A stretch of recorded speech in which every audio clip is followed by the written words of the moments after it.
Good evening, all. I'm Piara. I'm an outreach and support worker in the community. I was the Labour candidate for Birkenhead and Tranmere in the local elections last year, and I had great hopes of working with the local Labour team, but I had to step away because of Labour's stance on Gaza. It became obvious quite quickly that they weren't listening to the membership. I would like to take this opportunity to thank the people of South Africa, Ireland, Yemen, all the other countries, and the British public who have been calling for an immediate ceasefire and an end to the illegal and brutal occupation in Palestine. I am embarrassed that our British government, having created the situation 100 years ago, are now digging their heels in and denying that a genocide is taking place.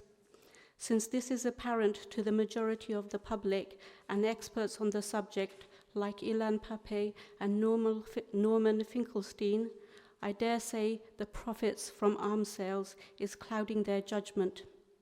A clear case of ethnic cleansing and genocide seems oh so complicated to their minds. Their contempt for the life of Palestinians is chilling. Their disregard for the British people is beyond belief. This is why some people can't even believe it. It defies any logic or rationale. Why would our politicians choose to use our taxes to fund illegal occupations and genocides? Well, as the bullies of the world, it's always been a bit easy come, easy go for them, because they've been allowed to get away with it, because building homes and hospitals here would require putting people before profits, because paying decent wages would cut into their profit margins. Their decisions have been reckless on so many levels, and they're only deceiving themselves if they think we're falling for their rhetoric. Their actions are telling us all we need to know.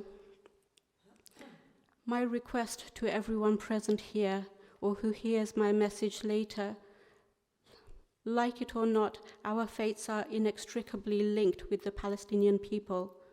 Please call for an immediate bilateral ceasefire and an end to the occupation. Please take action to ensure humanitarian aid reaches the people as a matter of urgency. Please advocate for a just and lasting peace in the region. I'd just like to add thank you to Councillor Stewart for your statement.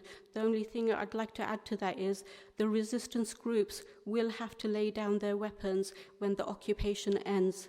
To expect them to do it before is asking them to surrender to an Israeli government who has been brazenly breaking international law and killing Palestinians indiscriminately.